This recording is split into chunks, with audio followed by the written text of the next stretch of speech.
Shomon Kattoshu Dai 70 Soku Gedo Rokushi. Entangling Vines, Case 70.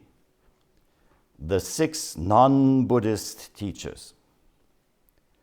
A lecturer of the Vimalakirti Sutra questioned Daiju Ekai, saying, "In the sutra it is written, the 6 non-Buddhist teachers are your masters. Follow them in renouncing the household life, and when they fall into error, you too follow them into error. Those who make offerings to you receive no merit. Those who make donations to you fall into the 3 evil realms. Slander the Buddha, vilify the Dharma, do not join the Sangha, and finally fail to attain nirvana. If this is the way you are, then you can receive food." Meditation Master, please clarify the meaning of this passage for me. Daiju responded, "Those who in delusion follow the 6 senses are called the 6 teachers. Those who seek Buddha outside the mind are called non-Buddhist. If one makes offerings out of abundance, one receives no merit.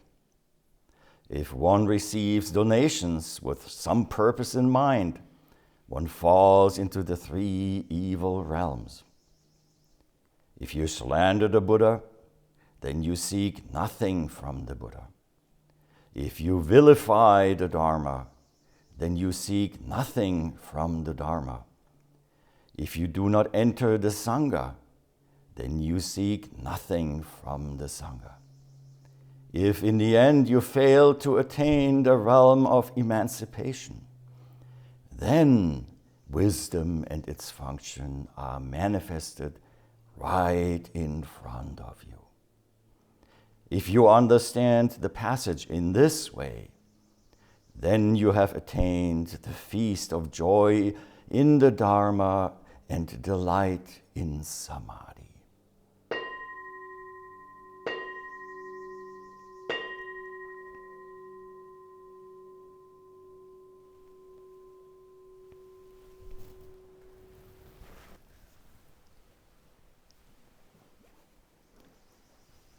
Welcome to day 3.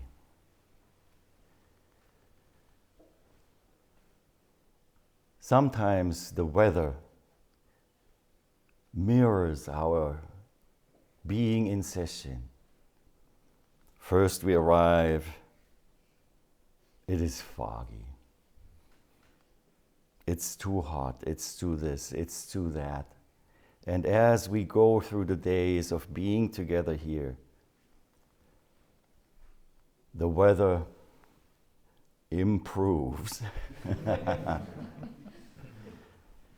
Yet at the same time, we come closer and closer to the feeling, the knowing, and the intuition that even when it was like pea soup outside, even in that state, in that very event, there is nothing to improve on, nothing to improve upon, nothing to add and nothing to take away. In the opening words for this 48th anniversary session, I introduced the idea, the pointer, the invitation to experience this moment, this place as indivisible. Indivisible. And even though this is almost 3 days ago,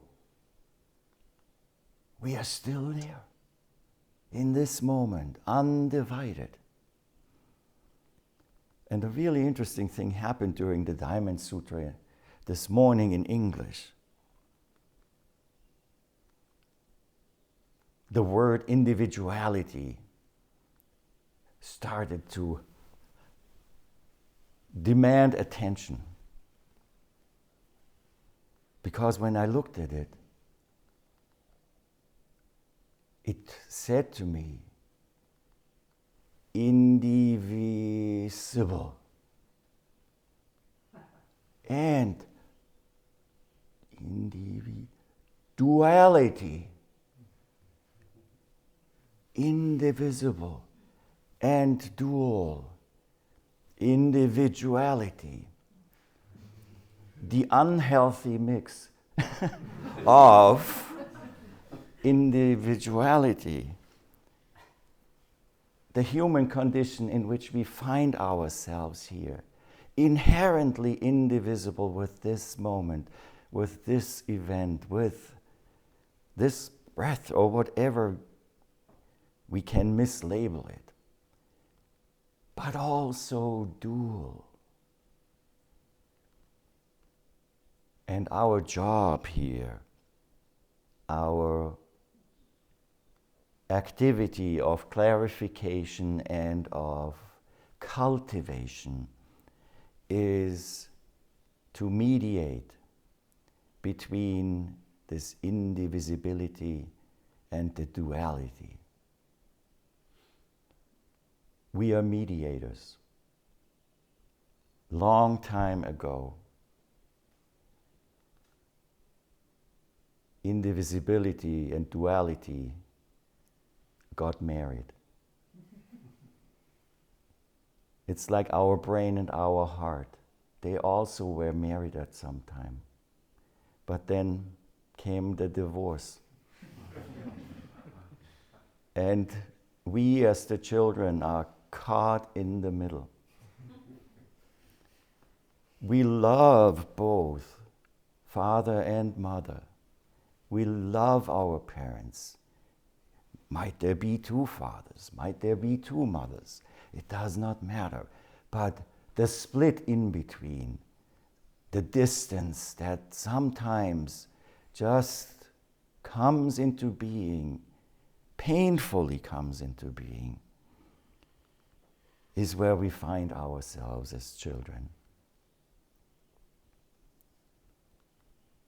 In our body, we would be well advised to also use a mediator between the brain and the heart. Because, they really don't talk much to each other. The heart just goes, vum, vum, vum, vum, vum, and the brain says, hey, stop, vum, vum, vum, nay, I'm not listening to you. And sometimes the brain is not listening to the heart when the heart says, well, there is something off kilter here. Look at this. Well, I know better. So, what can we do to bring these divorced parties together? We mediate it, and fortunately we have an organ for that. And that is the lungs. The lungs, breath. Both parties are dependent on that breath. Both parties need it. It's this mutuality of the indivisibility that comes into the mix here. And through breathing, giving the brain, one parent, its time through, let's say, inhalation. Here, that's for you, Daddy. And Mommy, I love you too. Going back and forth, and as the child consuming and working off, as Kimpu Sensei said yesterday, sometimes the seeds and the traumatic things, the cultural difficulties, the human difficulties that have been passed on from generation to generation are mitigated by us playing the role of the lungs and taking in what father gives, one parent gives, what the other parent gives, and just taking it all. Taking it all without any other but thank you for everything. I have no complaints whatsoever. That is the role we play in our mind, in our physical being, in our breath. Individuality. So, it's interesting what sometimes one word on the page does when we come here. Having read the Diamond Sutra many times, that hasn't happened before. Be receptive yourselves when suddenly something on the page jumps at you, and it's not an insect, but some kind of word or something, then just be open to receive it like an open canvas, like an open invitation that is already grateful to receive whatever it may be.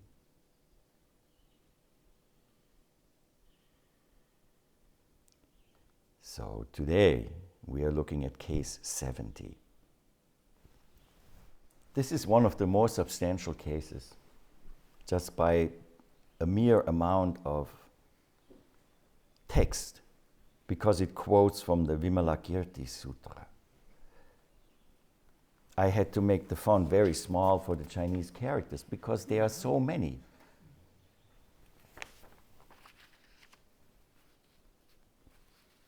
So we encounter the Vimalakirti Sutra.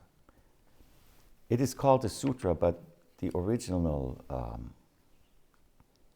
I think the original Sanskrit word is Vimalakirti Nirdesa, which means, Nirdesa actually means instructions. So instructions of Vimalakirti. It's a wonderful thing to encounter Vimalakirti to begin with,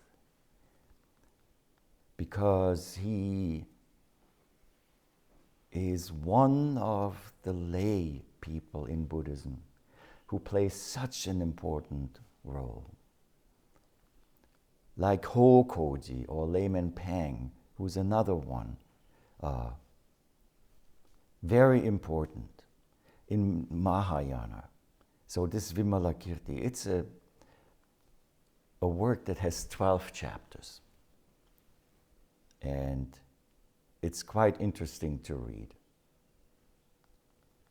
If you're interested, I give you a little hint that in chapter 2, Vimalakirti enters the brothel.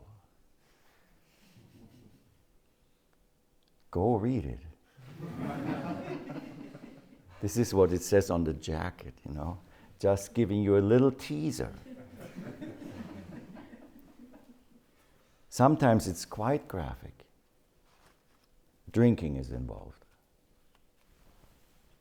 So, but why is that so? It is just regular life, life that is not according to the rules of the Sangha.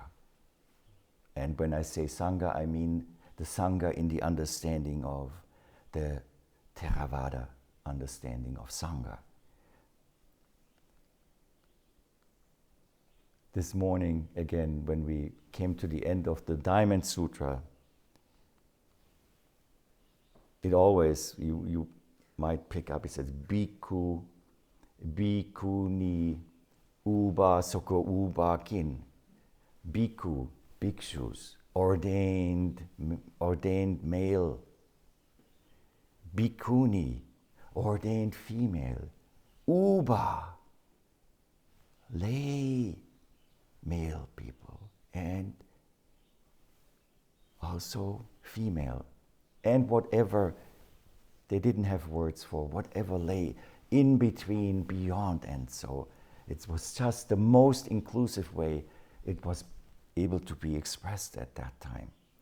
So all of it, and Vimalakirti being one who is not ordained, who stands in the life that has demands, such as paying rent, paying taxes, looking for health insurance, even life insurance. It's expensive to die. Maybe not for you, but as a person who is concerned about not leaving traces, I would recommend to you, look into it.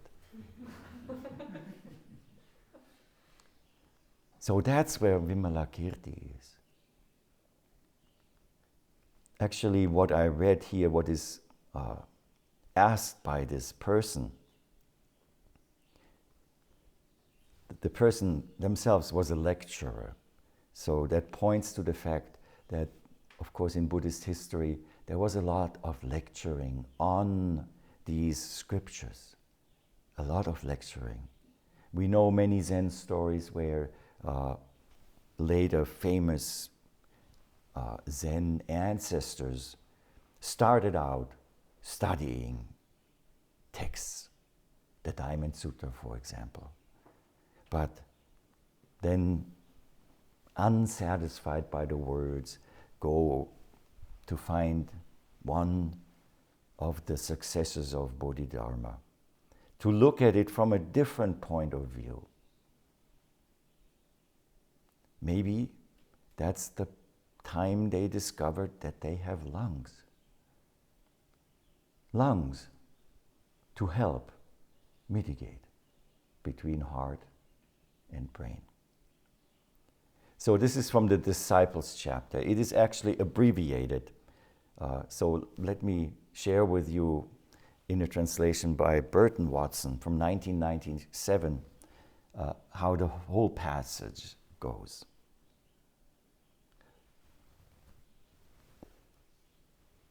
Subhuti, where are you? If without seeing the Buddha or listening to the law, you are willing to take those 6 heretical teachers, Purana Kashyapa, Maskarin Goshariputra, Samyajin Vairaputra, Ajita Keshambala, Kakuta Katyayana, and Nirgranta Jnaniputra as your teachers. Leave the household life because of them, and follow them in falling into the same errors they fall into. Then you will be worthy to receive food. Subhuti, if you can subscribe to erroneous views and thus never reach the other shore of awakening, if you can remain among the 8 difficulties and never escape from difficulty, and can make common cause with earthly desires and remove yourself from a state of purity, if when you attain the samadhi of non-disputation, you allow all living beings to attain the same degree of concentration, if those who give you alms are not destined to gain good fortune thereby, and those who make offerings to you fall into the 3 evil paths of existence, if you're willing to join hands with the host of devils and make the defilements your companion, if you can be no different from all these devils and these dusts and defilements, if you can bear hatred toward all living beings, slander the Buddhas, vilify the law, not be counted among the assembly of monks, and in the end never attain nirvana, If you can do all this, then you will be worthy to receive food.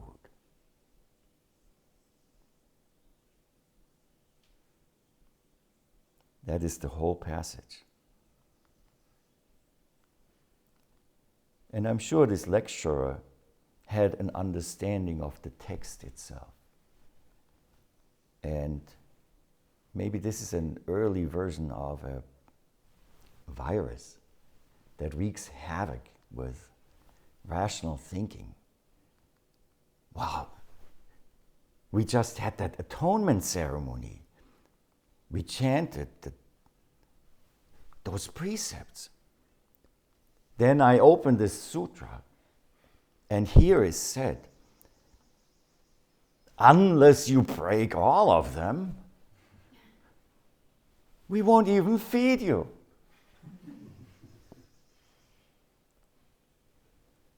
I suppose we've all been very good at breaking them because we get 3 scores a day.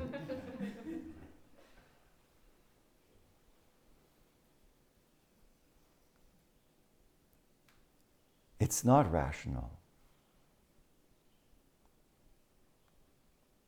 Edo Roshi used to say, the rational is not real. The real is not rational. And here Vimalakirti expresses this conflict. Here we have another divorce.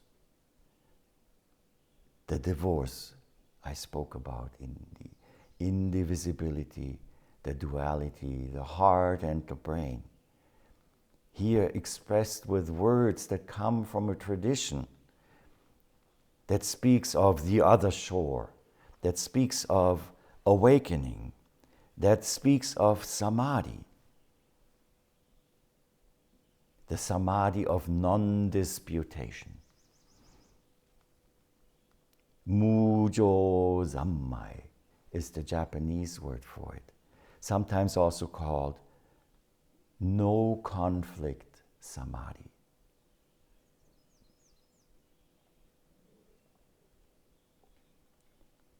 Joshu Roshi, my ordination teacher, used to teach about samadhi, that there are 2 flavors of samadhi. As there is expansion and contraction, or plus and minus, whatever you would like to call it, whichever direction we go, we reach a state, a place where it can't go any further in whatever direction it is. So for inhalation, it would be inhale, inhale, inhale, inhale, inhale. And then it can't go any further. This place of the biggest big, he called Gokdai no Jotai, the place, the state of the biggest, and it runs out of steam. But in that place of the biggest, there is samadhi. Samadhi, and samadhi was taught to me as the place, state, all bad words, where there is no trace of self-referential thought, awareness, or whatever we want to call it. And that flavor of it is, we all know it. We all know it from being physically active. You go on a bike and it goes uphill and or you run, or you're an artist and you are engrossed in creating your sculpture. You lose the self. That is samadhi at that great place. And Joshu Roshi called it O Zammai, Zammai, O Zammai, the King Samadhi. Consciousness that is pure in the sense that it has no self-reference to it. It comes in wonderful ways and flavors. It comes in awful flavors too. You go down with your mountain bike, one of those steep mountains, and the cable that pulls your brake snaps. It goes, the brake malfunctions. It goes faster and faster. It goes so fast you don't even have time to scream. Samadhi. Samadhi. You sit in the Zendo. When is he gonna ring the bell? Well, I can deal with it for now. And then your knee says, no, you can't deal with this. And puts up the notch a couple of, ending up in a place that is an embodied scream of pain.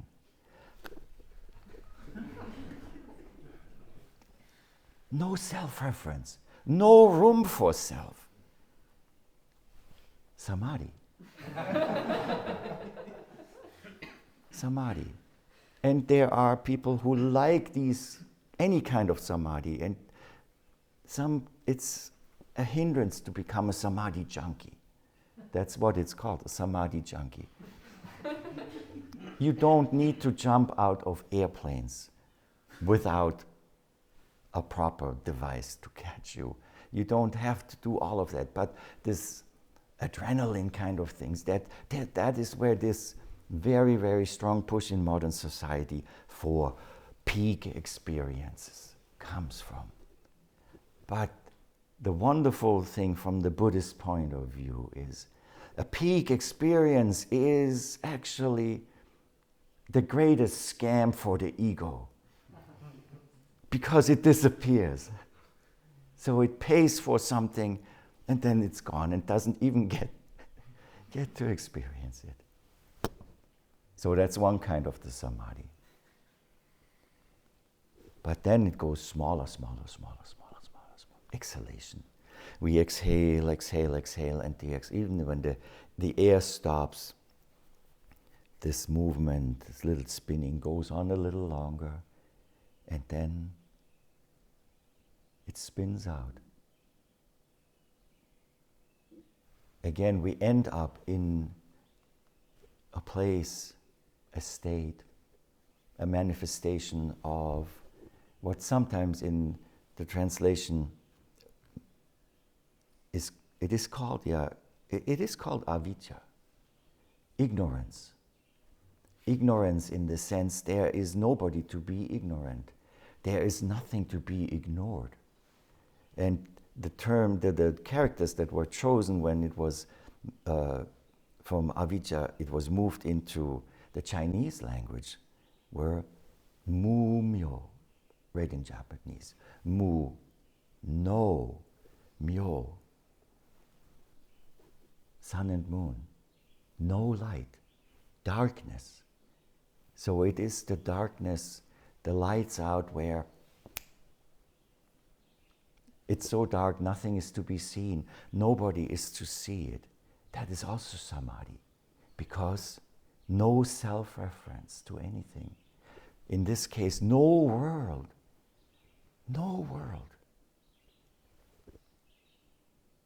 Mujo zammai, no conflict, no heart, no brain, no lung needed, no indivisibility, no duality, not even that.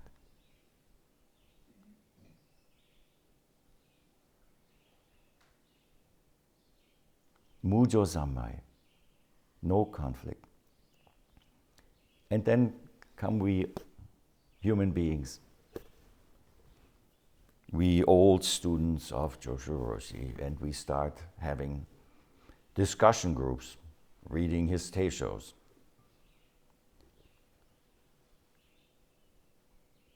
And people start arguing. Well, there's the one time he said that the biggest is the non-conflict samadhi. And the smallest is the king samadhi. And the argument starts. Arguing about no conflict samadhi. I think that's pretty rich. But that is what we human beings do at times. That's what we do. Daiju Eikai. Daiju Eikai. We don't know much about Daiju Eikai. We know that he was in the 36th generation after Shakyamuni. 36 generations. So first 28 in subcontinental India, and after that in China. We know that from the Keito Dentoroku, the records of the transmission of the lamp. He must have lived somewhere between 713 until 812, so before Rinzai. Before Rinzai.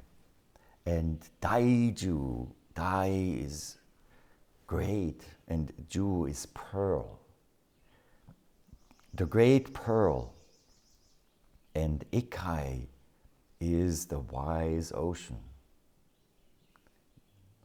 Great pearl, wise ocean is his Dharma name. And he is known for having written a treatise called the Tongo Nyuro Yomon Ron, translated into English as The Path to Sudden Attainment. It was lost for many years, and then in the 14th century it was rediscovered and printed in China again. So that is the person who is asked here.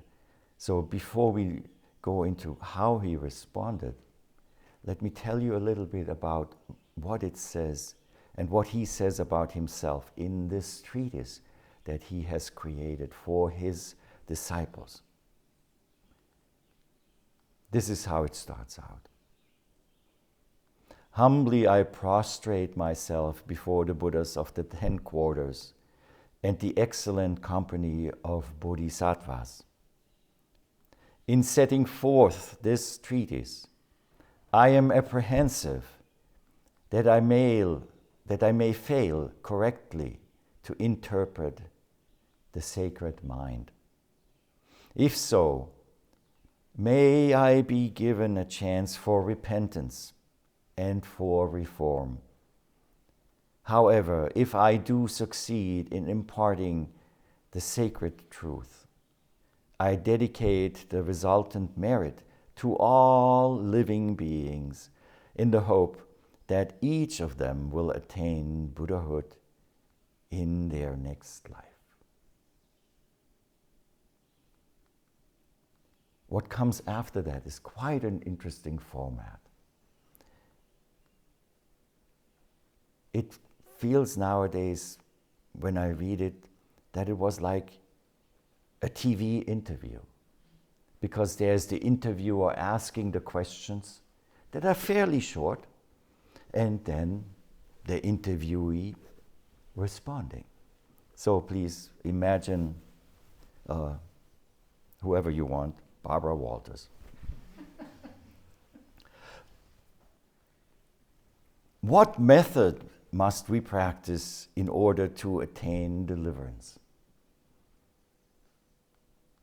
Daiju says, it can be attained only through sudden illumination. And already I see all the synapses light up. Okay, sudden illumination, what does it mean? But fortunately, we have Barbara. What is sudden illumination? Daiju. Sudden means ridding ourselves of deluded thoughts instantaneously. Illumination means the realization that illumination is not something that can be attained.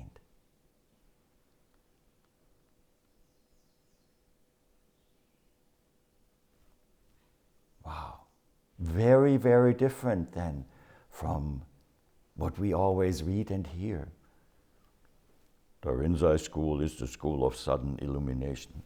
That means to me, I sit on the cushion long enough, and one day which I'm waiting for. Ta-da! Illumination happens. But here we hear it is something completely different. Sudden means that seeing clearly, without deluded thoughts, instantaneously, is something that is more like a capacity, an ability that we rediscover, I should say, because children have no difficulty whatsoever with it. We rediscover it, and we just have to unlink all the chains of that firing of the synapses that look for your own Google, looking everything up in your past. And your own online banking. Oh, what do I get in? I invest in this. How's the stock market doing?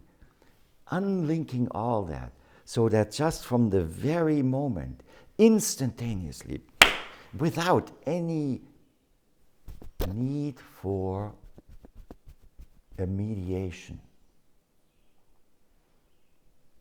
one meets this very indivisible moment. And illumination means the realization that illumination is not something to be obtained.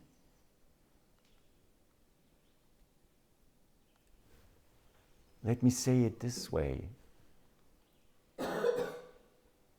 It is an illumination that is like, I'm sure some of us remember the very, very old cameras, and you had a cube that you could buy that had 4 flashes in it, You would put it on the camera, and then you would do the picture, and the flash goes, and then it's gone. Then you have to turn the cube, and you have 3 more. But it is that kind of illumination. It completely lights everything up, but it exhausts itself completely. It's not a light bulb. It's not a flashlight. And that is what we hear here from Daiju Eikai.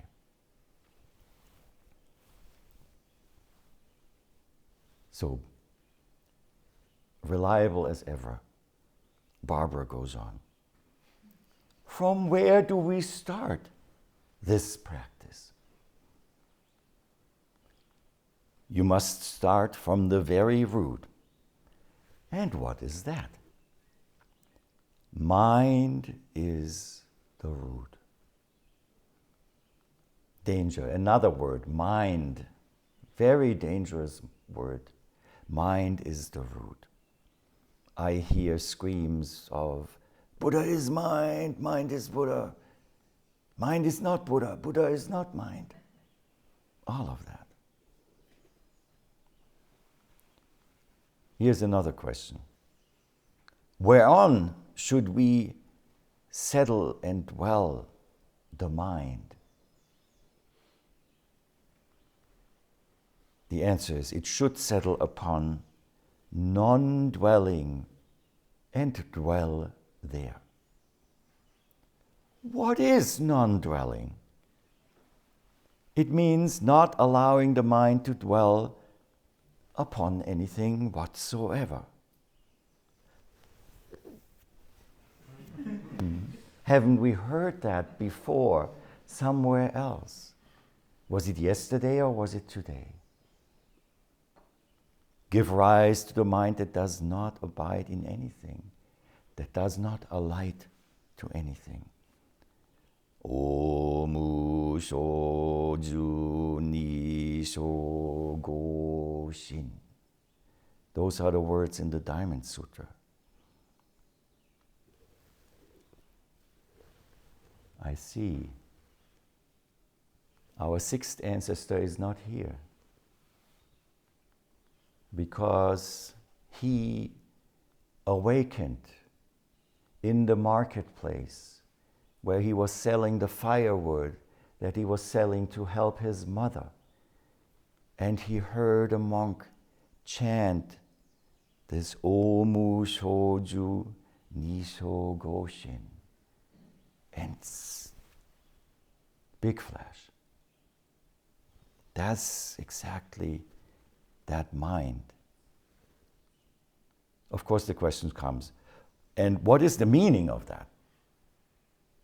Very dangerous.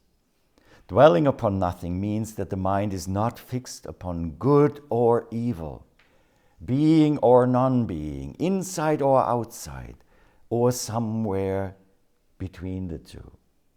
Void or non-void, concentration or distraction. The dwelling upon nothing is the state in which it should dwell. Those who attain to it are said to have no non-dwelling minds. In other words, they have Buddha minds. Not dwelling upon anything is also the practice of Zazen. The practice of ultimately not actually being any mediator anymore, but just being the breath, the lungs, and the heart, and the brain together in its indivisibility of an energetic manifestation of this Buddha activity, this Buddha mind. Not dwelling on inside or outside. Not even thinking that thoughts that come during Zazen are distractions. They're very sneaky, those thoughts. They like to go on.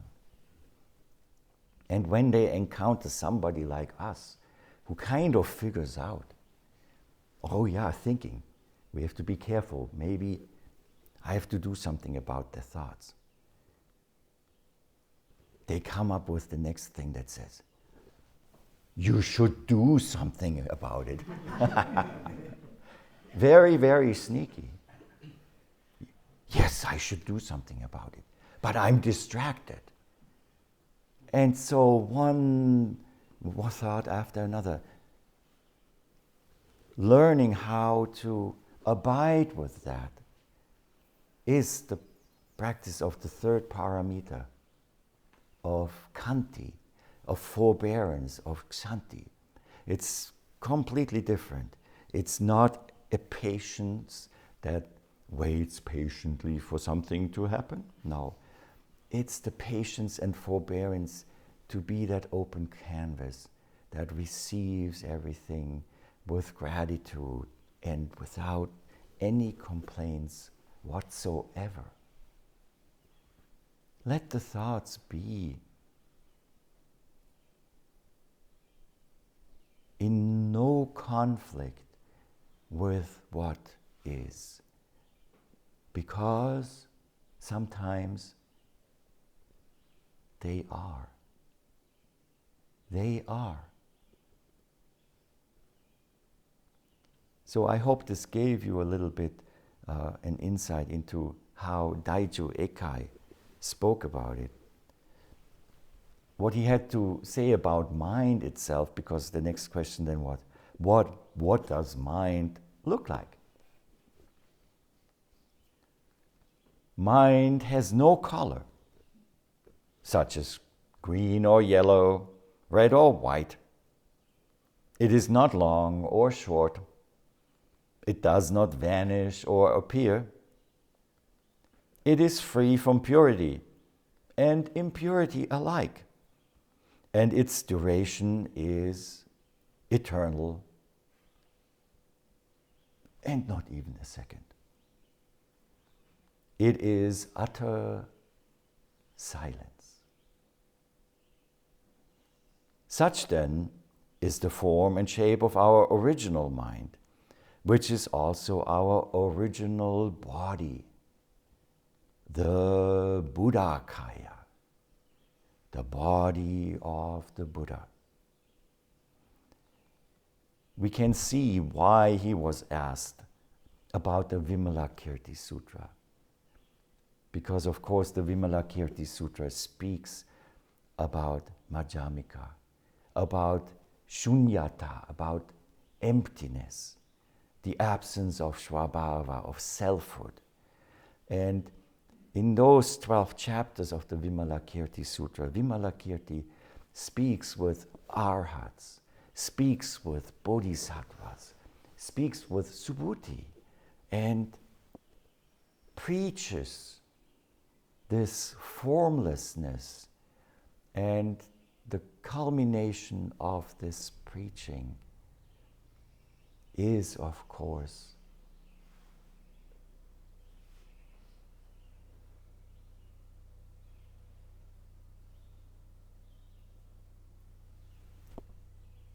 silence.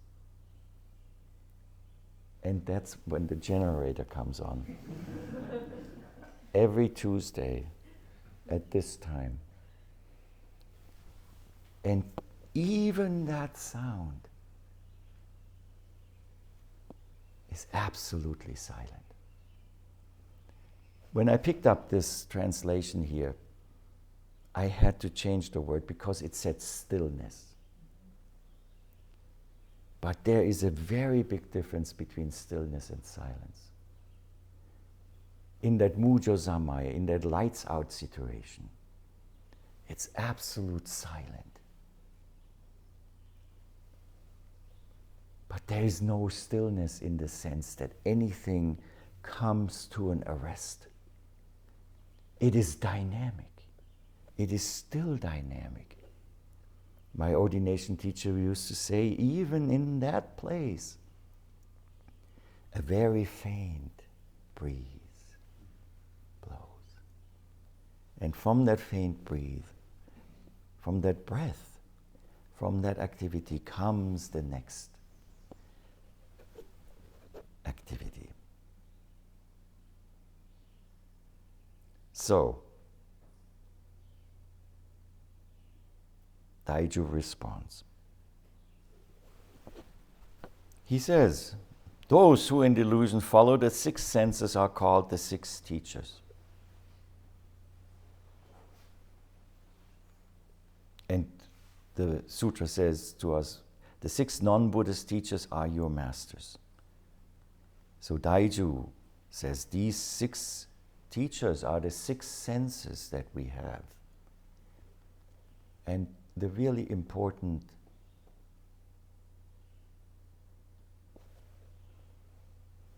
gist that we can get from this is when we look at these words that we are presented with quite often in traditions like this one and other Buddhist traditions, they all were expressions that came from a human being who embodied, lived through some practice that got them to be able to express it somehow. Remember when Buddha left under the tree, he wasn't going to say anything. But seeing that the suffering continues everywhere, well, I have to say something.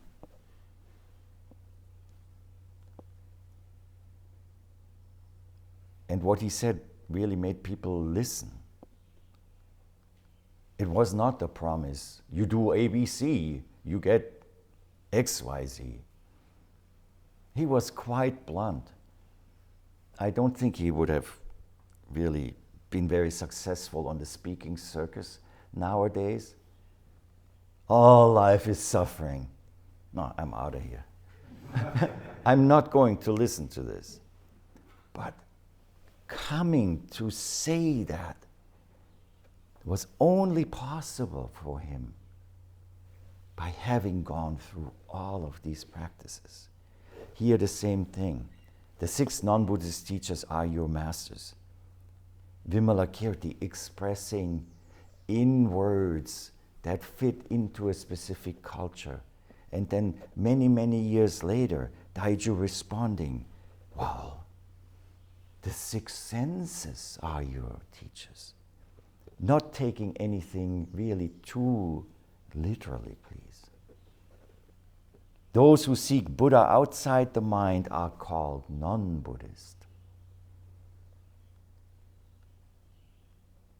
Those who seek Buddha inside mind, of course, as a Zen person, I have to say, are also non-Buddhists. In the end, you know what? There are no Buddhists. And there ought to be no Buddhists. Buddhism is a raft. Other teachings are a raft. If it gets in the way of being our innate Buddha-ness, away with it. There are beautiful Buddhist cages that are very apt of trapping us. And sometimes we have to reside within a safe cage in order to recover, in order to heal, in order to gain strength, to be able to have the fortitude, the clarity to open the door of that cage and leave it.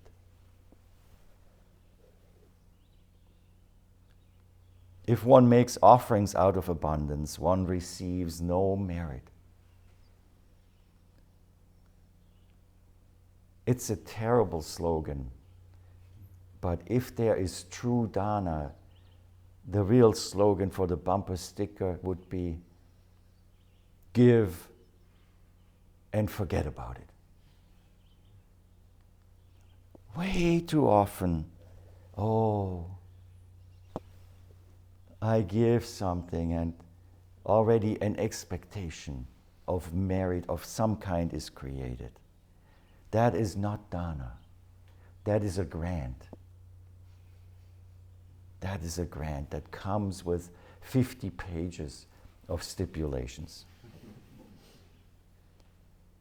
If one receives donations with some purpose in mind, one falls into the 3 evil realms.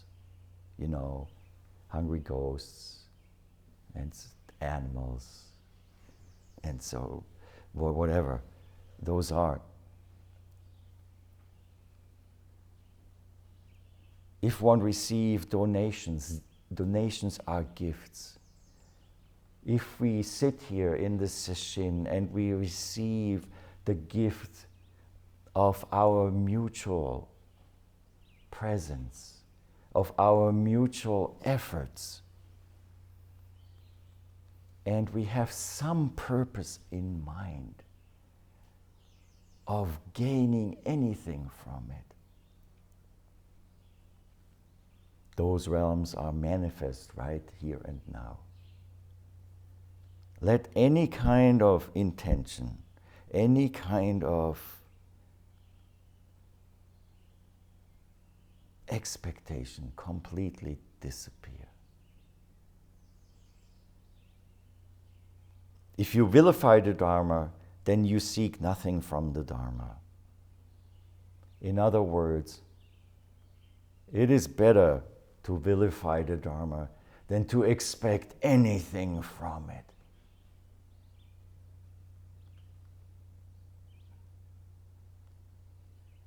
If you do not enter the Sangha, then you seek nothing from the Sangha.